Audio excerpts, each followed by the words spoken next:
The red warning lights flashed across every screen in the Earth Defense Command Center. Commander Lee Tejo stood in the middle of the chaos, watching his people run around like scared children.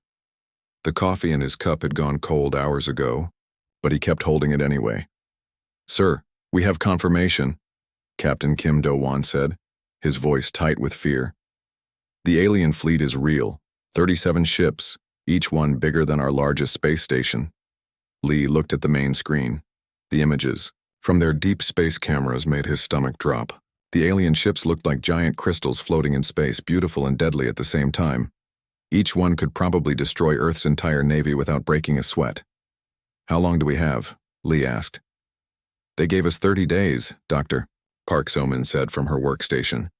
She was the smartest person Lee knew when it came to understanding aliens. 30 days to surrender completely, or they will destroy every human on Earth. The room went quiet. Everyone stopped what they were doing. 30 days to give up everything or die.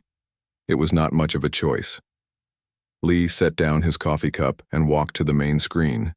The alien ships just sat there, waiting. They did not look worried. They did not look like they were in a hurry. They looked like lions watching sheep, knowing the sheep could not run away. "What do we know about them?" Lee asked. Dr. Park pulled up her files. "They call themselves the Vorthak Empire.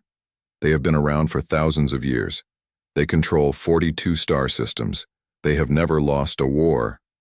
"Never?" Lee asked. "Never. They are very careful. They only fight when they know they will win. They study their enemies for years before attacking. They have been watching us for a long time." Engineer Choi Yu-jin looked up from her computer. "Their technology is way ahead of ours. Their shields can stop nuclear weapons. Their ships move faster than light like it is nothing. Our best weapons would be like throwing rocks at a tank." General Park Woo-jin, the head of Earth's military, slammed his hand on the table. "There has to be something we can do. We cannot just give up." "What can we do?" Captain Kim asked. "Fight them? We would lose in minutes." "Run? They are faster than us. Hide? They found us already." Lee stared at the alien ships on the screen. Everyone was right.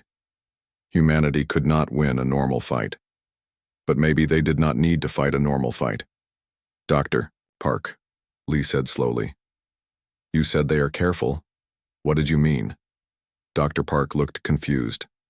"They study everything before they attack. They want to be sure they will win. They hate surprises. They hate not knowing what will happen. So they are scared of things they do not understand?" "Yes, very scared. That is how they survived so long.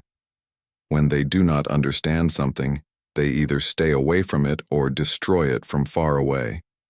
Lee felt something click in his mind. A crazy idea started to form. It was so crazy it might actually work. "What if we made them think they do not understand us?" Lee said. The room was quiet again. Everyone stared at him. "Sir?" Captain Kim said. "What do you mean?" Lee turned away from the screen and faced his team. "They think they know everything about us. They watched us for years. They think we are weak and simple. But what if we are not what they think we are?" "But we are what they think we are," Engineer Choi said. "We are weak compared to them." "Are we?" Lee asked. "They have better technology, yes. But they have one big weakness. They are scared of things they cannot understand. And humans are very good at being confusing." Dr. Park started to smile. "You want to trick them."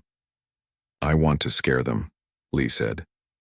"I want to make them think we are something so dangerous, so impossible to understand, that they will run away instead of fighting us." General Park shook his head.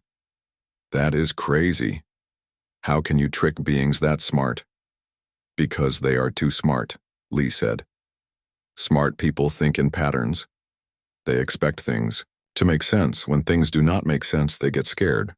And humans are really good at not making sense." Captain Kim was starting to understand. "You want to make them think we have secret weapons or something?" "Better than that," Lee said. "I want to make them think we are something they never saw before. Something that breaks all their rules about how the universe works." Lee walked to the whiteboard and picked up a marker. Here is what we know about them. They are old. They are careful. They have never fought anything they could not understand. They think they know everything about physics and science. He drew a simple diagram. So we show them humans who do impossible things. We make them think we can do things that should not be possible. Like what? Engineer Choi asked. Like coming back from the dead. Like being in two places at once. Like knowing things before they happen, like changing the laws of physics when we feel like it. Dr. Park was getting excited now. We could use their own careful nature against them. The more impossible things they see, the more scared they will get. Exactly, Lee said. They will not attack something they do not understand. And if we do this right, they will think humans are the most confusing, dangerous, impossible thing in the galaxy. General Park still looked doubtful. You want to bet the entire human race on a magic trick? I want to bet the human race on the one thing we are better at than anyone else, Lee said. Lying. The room was quiet for a long moment. Then Captain Kim started to laugh. Operation Mindfuck. What? Lee asked. That is what we should call it. Operation Mindfuck. Because we are going to mess with their minds so hard they will not know what is real anymore. Lee smiled for the first time in days. I like it. Operation Mindfuck it is. Dr. Park was already working on her computer. I need to study their psychology more. Find their exact fears and weaknesses. Engineer Choi was getting excited too. I can start working on the technical side. Holograms, fake signals, remote control systems. How long do we have to set this up? Captain Kim asked.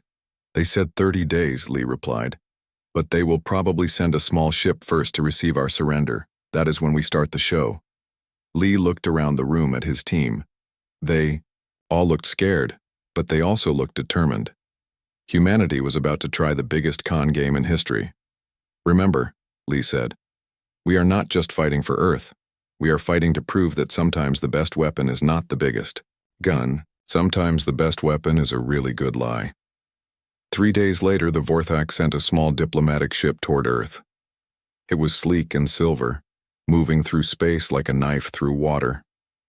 Lee stood in the communication room, ready to send the message that would either save humanity or doom it. Are you ready? Dr. Park asked. Lee nodded. Open the channel. The alien ship appeared on the screen. Lee took a deep breath and spoke the words that would start the greatest bluff in human history. Vorthak Empire, he said calmly. We have received your demand for surrender. We reject it. Instead, we offer you this warning. Leave our system now or face the consequences. You think you know what humans are? You are wrong. We are not what we appear to be. He paused, letting the words sink in. We accept your challenge. Prepare to face the species that conquered death itself. The transmission ended. Operation Mindfuck had begun. The Vorthak diplomatic ship hung in space for 3 hours after Lee's message. It did not move, it did not respond. It just sat there like a confused animal. They are talking to their fleet, Dr. Park So-min said, watching the communication signals. Long conversations, very long conversations.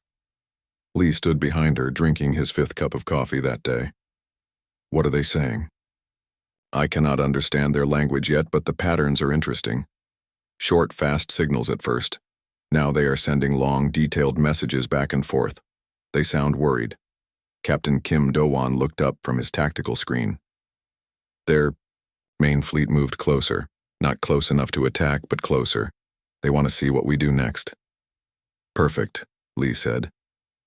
Dr. Park, what did you learn about their psychology? Dr. Park turned in her chair, holding a thick file. I studied every piece of data we have about the Vorthak. They are fascinating and terrifying at the same time. She opened the file and spread out papers covered with notes. They are very old. Their civilization is over 5,000 years old. They survived by being careful. When they meet a new species, they study them for decades before making contact. But they only gave us 30 days. Engineer Choi Yoo-jin said. Exactly. That means they think they already know everything about us. They think we are simple and weak. They expect us to surrender or fight like every other species they conquered. Lee nodded. So what scares them? Unknown things. Things that do not fit their understanding of how the universe works. They have detailed rules for everything. Physics, biology, technology, war. When something breaks those rules, they panic. Dr. Park pulled out a chart. Look at this. In their entire history, they only retreated from 3 different species. All 3 times it was because they found something they could not understand or explain. What kind of things? Captain Kim asked. One species seemed to exist in multiple dimensions at once. Another species appeared to control time itself. The 3rd species could not be killed no matter what weapons the Vorthak used. Lee smiled. And now they are going to meet humans who can do all 3. Engineer Choi looked confused. But we cannot actually do any of those things. They do not need to be real, Lee said. They just need to look real. And humans are very good at making fake things look real. Dr. Park was getting excited. I have been working on their exact fears. They are most scared of species that can come back from death, control time, and exist in multiple places at once. If we can make them think we do all 3, they will run away. How do we fake coming back from death? Captain Kim asked. Engineer Choi was already working on her computer. I have an idea. We take some of our old patrol ships and rig them with remote controls and holographic projectors. When the aliens destroy them, we make it look like they rebuild themselves. Can you do that? Lee asked. Give me 2 days, and I can make a destroyed ship look like it is putting itself back together, piece by piece. I can even make fake crew members appear to walk around inside like nothing happened. Lee turned to Dr. Park. What about time control? Communications, Dr. Park said quickly. We use our quantum communication system and some pre-positioned probes. We can make messages arrive before they are sent. We can make it look like our ships know about attacks before they happen. Captain Kim was starting to understand.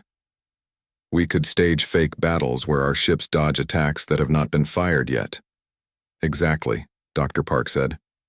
From their point of view, it will look like we can see the future or control time itself. And existing in multiple places? Lee asked. Engineer Choi grinned.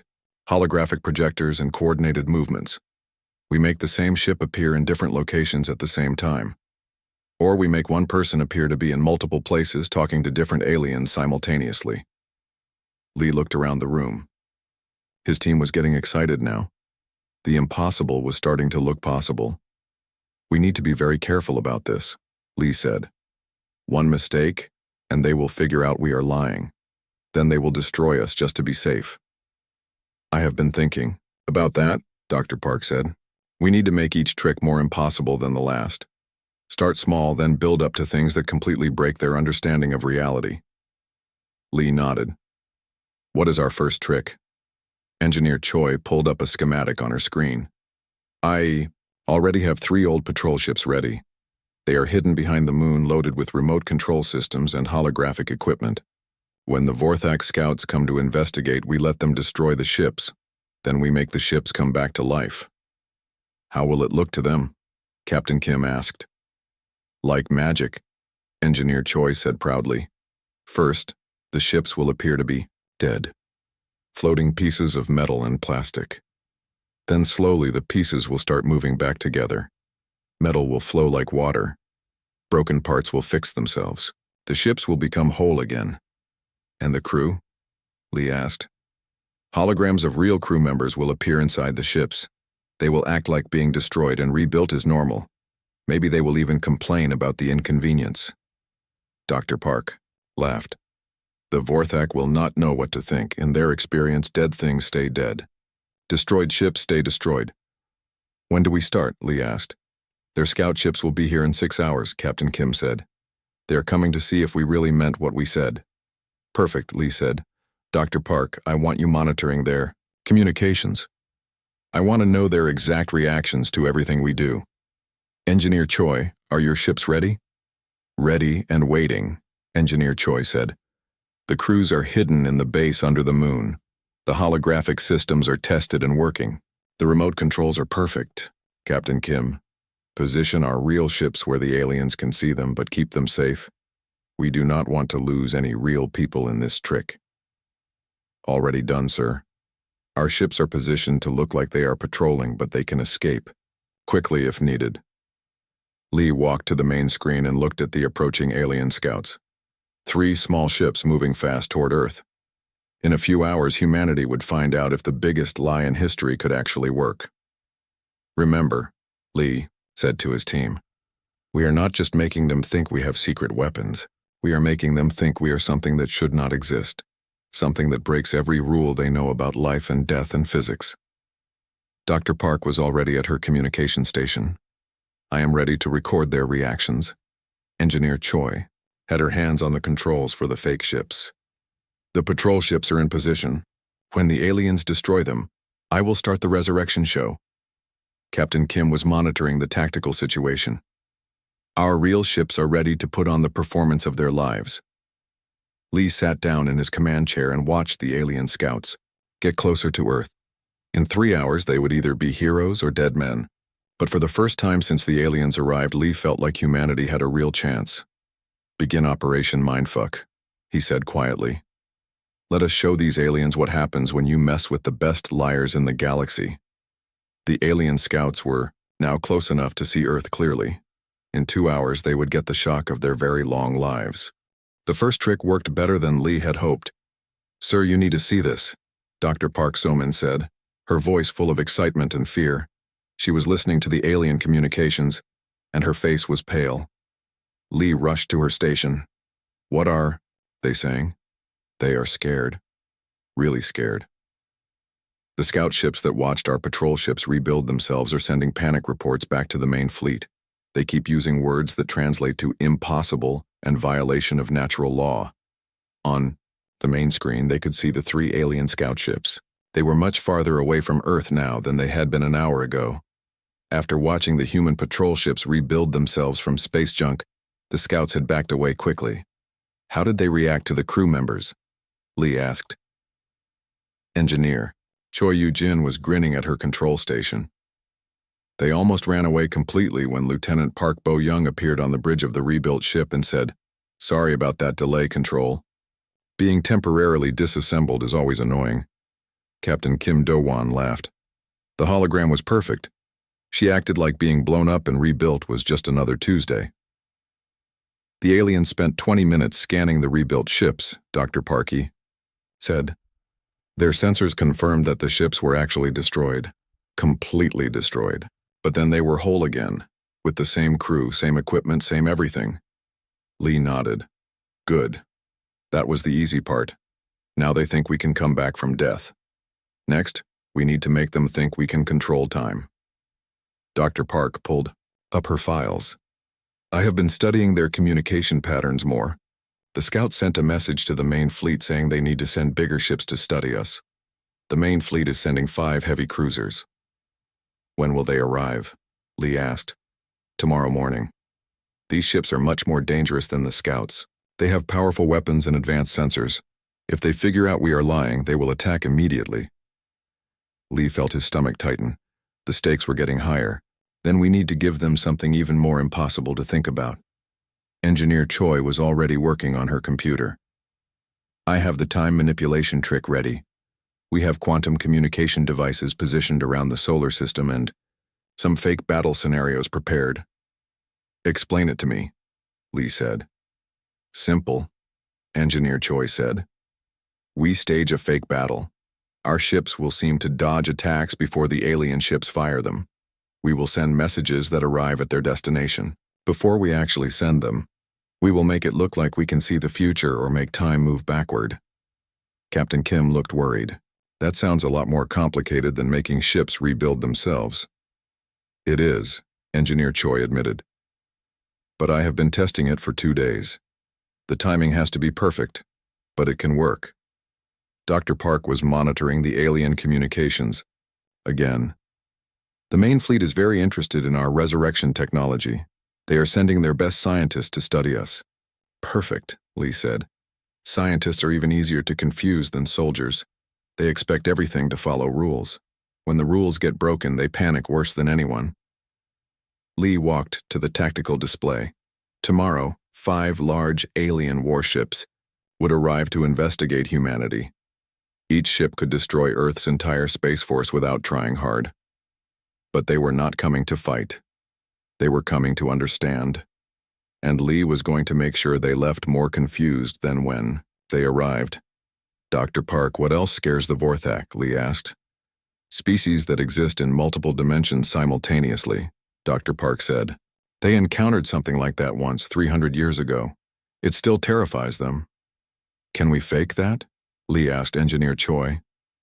"Already working on it," she said.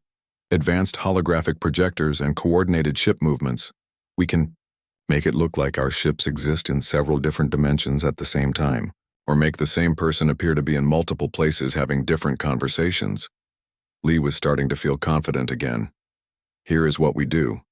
When the alien scientists arrive tomorrow, we hit them with all 3 impossible things at once: time manipulation, multiple dimensional existence, and resurrection technology. We overload their brains with so many impossible things that they cannot think straight." "That is risky," Captain Kim said. "If even one trick fails, they will know we are lying. If we do not convince them tomorrow, they will bring their entire fleet," Lee said. "This is our best chance to end this without a real fight." Dr. Park was getting excited again. "I have an idea for the dimensional existence trick. What if we make it look like Earth itself exists in multiple dimensions, like our entire planet is somehow bigger on the inside than the outside?" "How would that work?" Lee asked. "Sensor spoofing," Engineer Choi said quickly. "We can make their scanner show impossible readings, like Earth has the mass of a small planet but the internal volume of a large star, or like there are multiple Earths occupying the same space. That would terrify them," Dr. Park said. "A planet that violates the basic laws of physics would be their worst nightmare." Lee made his decision. "Do it. All of it. Tomorrow we show the Vorthak Empire that humans are not just another species they can conquer. We are something that should not exist." The next morning came too quickly. 5 alien ships approaching, Captain Kim reported. "They are big, really big. Each one is the size of a city." Lee stood in the command center, drinking coffee and trying to look calm. His team was at their stations, ready to perform the most important show in human history. "Dr. Park, are you ready to monitor their reactions?" Lee asked. "Ready, sir. I can translate their communications in real time now." "Engineer Choi, are all the systems working?" "All systems green. The holographic projectors are perfect. The quantum communication devices are synchronized. The sensor spoofing equipment is ready. Captain Kim, are our real ships in position to perform the impossible?" "Yes, sir. The crews know exactly what to do. They have been practicing for 2 days." Lee watched the alien ships get closer to Earth. They moved slowly, carefully. Their sensors were scanning everything, trying to understand what they were seeing. "Begin the show," Lee said quietly. The first part of the trick started immediately. Earth began appearing to exist in multiple dimensions at the same time. The alien sensors registered impossible readings. The planet seemed to have the mass of Jupiter but the size of Mars. Internal scans showed vast spaces that could not fit inside the actual planet. "They are confused," Dr. Park reported. "Their sensors are giving them readings that make no sense. They are recalibrating their equipment." Next came the time manipulation demonstration. Human ships began dodging attacks that had not been fired yet. Messages arrived at their destinations before they were sent. A human commander appeared on the alien communication channel to warn them about an asteroid that would not arrive for another 6 hours. "They are starting to panic," Dr. Park said. "One of their scientists just said, 'These readings violate 17 fundamental laws of physics.'" Finally, Engineer Choi activated the multiple dimensional existence trick. The same human ships began appearing in different locations at the same time. The same human officers had conversations with different alien ships simultaneously. Earth seemed to flicker between different versions of itself. "Sir," Dr. Park said, her voice shaking with excitement. "One of their captains just sent a message to the main fleet. He said, 'We are not dealing with a normal species.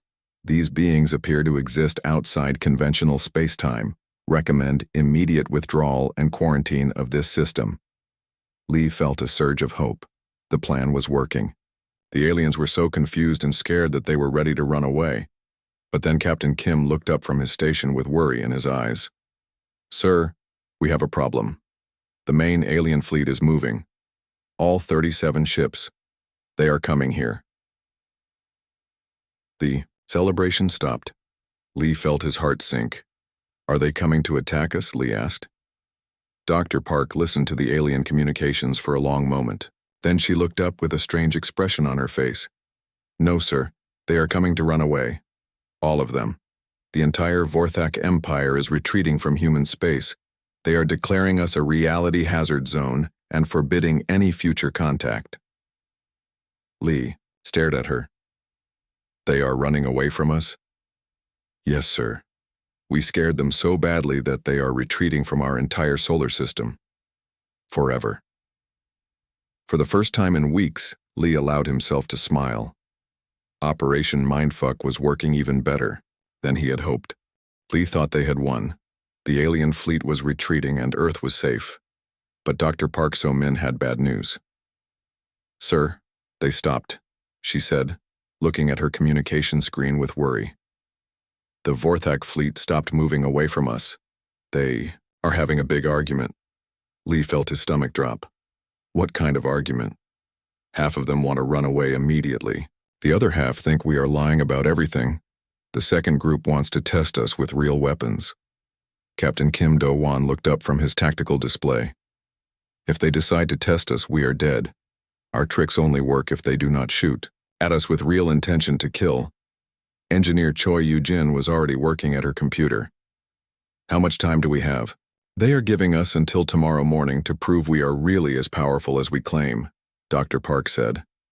"If we cannot show them something absolutely impossible, they will attack with everything they have." Lee walked to the main screen and stared at the alien fleet. 37 massive ships hung in space like a swarm of angry wasps. Half of them wanted to run away. Half of them wanted to fight. Tomorrow, they would decide which group was right. "We need something bigger," Lee said quietly. "Something so impossible that even the ones who think we are lying will be convinced." "What could be more impossible than what we already showed them?" Captain Kim asked. Dr. Park was studying her files on Vorthak psychology. "There is one thing that terrifies them more than anything else. More than resurrection, more than time control, more than dimensional existence." "What?" Lee asked. "Reality manipulation. The ability to change the basic rules of the universe itself. They encountered something like this once 1,000 years ago. It still appears in their worst nightmares." Lee sat down heavily in his chair. "How do you fake changing reality itself?" Engineer Choi was already thinking. "What if we made it look like we edited history, like we could make things that happened never happen?" "Explain," Lee said. "We pick some recent event that the aliens saw and make it disappear from all records. We make it look like it never happened at all. From their point of view, we would be editing the past like a computer file." Dr. Park got excited. "That would break their minds completely. The Vorthak keep detailed records of everything. If we could make an event disappear from their own database while they remember it happening, they would think we can rewrite reality itself." "How would we do that?" Captain Kim asked. Engineer Choi was working fast on her computer. "Yesterday, one of their scout ships destroyed an asteroid near Mars. Their sensors recorded it. Their computers logged it. Their crew saw it happen. What if we made all that evidence disappear?" "Can you do that?" Lee asked. "I can hack their communication systems and delete the computer records. I can use holographic projectors to make the asteroid appear whole again. But the hard part is the crew memories." "Leave that to me," Dr. Park said. "I have been studying their psychology. If we can make them doubt their own memories, they will panic worse than anything we have done so far." Lee was starting to understand the plan. "We make them think they imagined the whole thing?" "Better than that," Dr. Park said. "We make them think we made it unhappen, like we reached back in time and prevented it from ever occurring." Engineer Choi was getting excited. "I can make the asteroid appear in its original position, completely undamaged. I can edit their sensor logs to show it was never destroyed. I can even fake communication records showing their ships talking about avoiding the asteroid instead of destroying it. What about the crew who saw it happen? Captain Kim asked. Dr. Park smiled. We drive them crazy by making everyone else act like it never happened. When they insist they destroyed an asteroid, everyone else will have records showing they avoided it. They will start to doubt their own minds. Lee felt a chill run down his spine. This plan was darker than the others. They were not just lying to the aliens now. They were trying to make them think they were losing their minds. Is this too cruel? Lee asked. Sir, Dr. Park said seriously, these aliens came here to destroy every human on Earth. They gave us 30 days to surrender or die. I do not think we need to worry about being too cruel. Lee made his decision. Do it. But we need something even bigger for the final trick. Something that will make them run away and never come back. Dr. Park was already working on her psychological profiles. I have been thinking about that. What if we made them think we were going to transcend physical existence entirely, like we were about to become beings of pure information that could exist anywhere in the universe? What would that look like? Lee asked. We make it appear that Earth is preparing to upload human consciousness into some kind of galactic computer network. We show them humans disappearing from physical reality and becoming digital entities that can appear anywhere in the galaxy, simultaneously. Engineer Choi was already designing the technical aspects. I can make it look like our entire planet is becoming a giant computer. I can show humans flickering between physical and digital existence. I can make it appear that we are about to spread across the galaxy as living information. Why would that scare them? Captain Kim asked. Because digital entities could infect any computer system, Dr. Park explained. They could appear in any Vorthak ship, any Vorthak planet, any Vorthak mind connected to their technology. From their point of view, we would become an unstoppable plague that could corrupt their entire civilization. Lee was beginning to see the complete picture. So first we make them think we can edit reality. Then we make them think we are about to become something that can exist everywhere at once. Exactly, Dr. Park said. We hit them with their two greatest fears in one day: reality manipulation and transcendence beyond physical existence. The next morning, the Vorthak fleet moved closer to Earth. They were coming to test humanity one final time. Are we ready? Lee asked his team.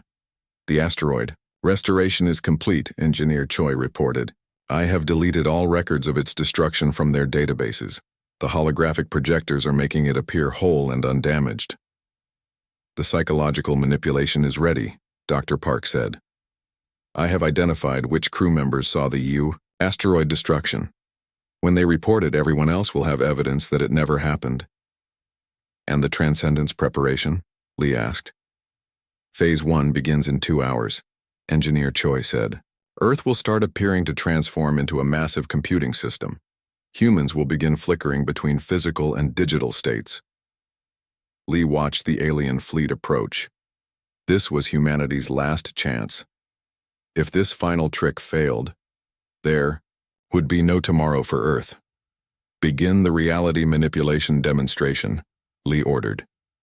Within minutes, the alien crew members who had seen the asteroid destruction were reporting it to their commanders. But when the commanders checked the records, there was no evidence it had ever happened.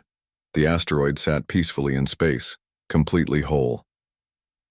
They are confused, Dr. Park reported. The crew members are insisting they destroyed an asteroid, but all the evidence says they avoided it. Good, Lee said. Now for the final act. Make them think we are about to become digital gods. Engineer Choi activated the transcendence illusion. Earth began to glow with strange energy patterns. Human cities appeared to transform into vast computer circuits. People began flickering like holograms, appearing and disappearing randomly. Sir, Dr. Park said, her voice full of amazement. They are in complete panic. One of their admirals just sent a message saying, these beings are preparing to upload themselves into the Galactic Information Network. If they succeed, they will be able to exist everywhere simultaneously. This represents an extinction-level threat to all organic life. Lee held his breath. This was the moment of truth. "The fleet is moving," Captain Kim reported. "All ships. They are leaving the solar system at maximum speed. Are they retreating?" Lee asked. Dr. Park listened to the alien communications for a long moment. Then she looked up with tears in her eyes. "Sir, they are not just retreating. They are declaring our entire region of space forbidden forever. They are sending warnings to every species in the galaxy to avoid humans at all costs. They think we are digital demons that can possess any technology we touch." Lee felt his knees go weak with relief. Operation Mindfuck had succeeded beyond his wildest dreams. Lee stood in the command center, watching the last Vorthak ship disappear into the darkness of space. After 2 weeks of the most dangerous lying in human history, Earth was finally safe. "They are gone," Captain Kim Do-won said quietly. "All of them. The entire fleet jumped to faster-than-light speed and left our solar system." Dr. Park So-min was still listening to their final communications. "Sir, you need to hear this. They are not just leaving. They are sending warning messages to every known species in the galaxy." "What kind of warnings?" Lee asked. "They are telling everyone to avoid humans completely. They are saying we are reality weavers who can change the basic laws of the universe. They think we are digital demons who can possess any technology we touch." Engineer Choi Yu-jin looked up from her computer with a big smile. "They are calling Earth a forbidden zone and marking our entire region of space as dangerous to all life." Lee sat down heavily in his chair. It was hard to believe. A few weeks ago, humanity had been facing complete destruction. Now, the most powerful empire in the galaxy was running away from them in terror. "How long will this last?" Lee asked Dr. Park. "Forever, probably," she said. "The Vorthak keep detailed records of everything. This event will be in their history books for thousands of years. Future generations of Vorthak will grow up knowing that humans are the most dangerous species in the galaxy." Captain Kim was shaking his head in amazement. "We convinced an entire alien empire that we are gods." "Not gods," Lee corrected. "Something worse than gods. We convinced them that we are creatures that can break reality itself whenever we feel like it." Engineer Choi was already starting to shut down the fake systems they had used for their tricks. "Should I turn off all the holographic projectors and communication spoofing equipment?" "Yes," Lee said. "Turn it all off. Clean up every trace of what we did. If any other aliens come here in the future, we do not want them to figure out how we tricked the Vorthak."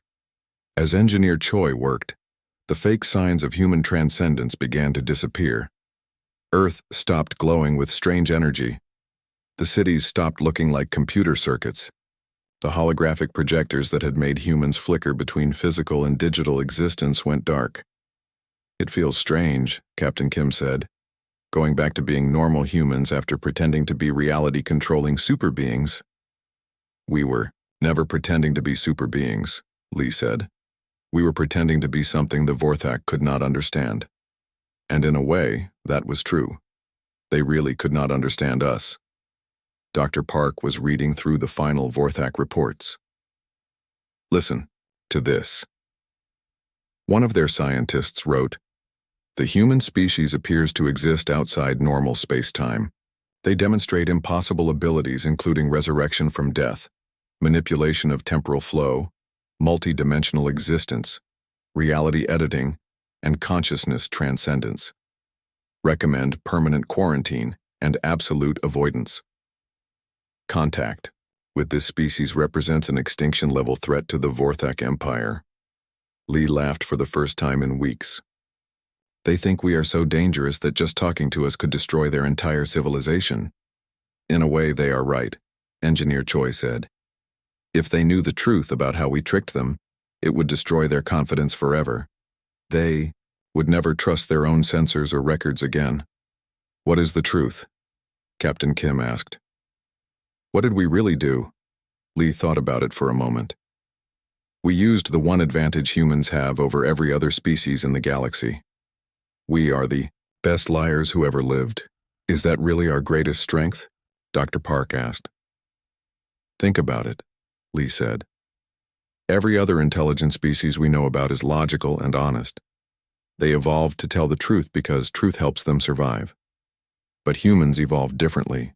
We learn to lie, to pretend, to make others believe things that are not real. Why did we evolve that way? Captain Kim asked. Because we had to, Lee explained. Humans are weak compared to other animals on Earth. We do not have claws or fangs or thick skin, but we could trick predators into thinking we were something else. We could make other humans believe we were stronger or more dangerous than we really were. Engineer Choi was nodding. So lying became our survival skill. Exactly, Lee said. And today, we use that skill to save our entire species. We convinced the most powerful empire in the galaxy that weak little humans were actually reality-controlling super beings. Dr. Park was still monitoring space communications. The Vorthak warnings are spreading fast. Other alien species are starting to talk about the human reality weavers too.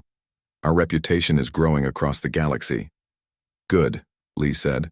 The bigger our reputation gets, the safer we are. No one will want to attack a species that can supposedly break the laws of physics. What if someone calls our bluff? Captain Kim asked. What if some alien species decides to test us? Then we will have to get creative again, Lee said. But hopefully we bought ourselves enough time to develop real technology that can protect us. Engineer Choi finished shutting down the last of the fake systems. All illusions are offline. We are back to being normal humans with normal technology. Not quite normal, Dr. Park said with a smile. We are normal humans who just pulled off the greatest con game in galactic history. Lee walked to the main screen and looked out at the stars. Somewhere out there, the Vorthak fleet was still running away from Earth as fast as their ships could carry them. They would probably keep running until they reached the far side of the galaxy. What happens now? Captain Kim asked. Now we get back to work, Lee said. We develop real technology. We build better ships and weapons. We explore space and meet other species, but we do it as ourselves, not as fake reality-controlling beings. Will we tell people what we did? Engineer Choi asked. Someday, Lee said. But not yet. For now, let the galaxy think humans are mysterious and dangerous. It will keep us safe while we grow stronger. Dr. Park was reading more alien communications. Sir, I am seeing reports from all over the galaxy. The story of the human reality weavers is becoming a legend. Some species are changing their entire space exploration plans to avoid our region. Perfect, Lee said. Fear is better than any weapon we could build. Do you think we will ever meet the Vorthak again? Captain Kim asked. Maybe in a few hundred years, Lee said. When we really do have technology that seems impossible. When we actually can do some of the things we pretended to do today. What will we tell them then? Engineer Choi asked. Lee smiled. We will tell them the truth. That the greatest weapon humans have is not our technology or our strength. It is our ability to make others believe whatever we want them to believe. And, if they ask how we tricked them, Dr. Park asked. We will tell them it was simple, Lee said. We lied. We lied better than anyone had ever lied before. We lied so well that we convinced an entire empire to run away from 3 billion humans armed with nothing but creative thinking and holographic projectors. Lee looked around at his team. Dr. Park So-min, who had understood alien psychology better than the aliens understood themselves. Engineer Choi Yu-jin, who had made impossible things look real with nothing but creativity and determination. Captain Kim Do-won, who had commanded fake battles that looked more convincing than real ones. You know what the best part is? Lee said. We saved humanity without firing a single shot. We won the greatest war in human history without killing anyone. How? Captain Kim asked. We outthought them. We out-imagined them. We out-lied them, Lee said. We proved that sometimes the best weapon is not the biggest gun or the fastest ship. Sometimes the best weapon is a really good story that makes your enemies too scared to fight. Lee raised his cold coffee cup in a toast.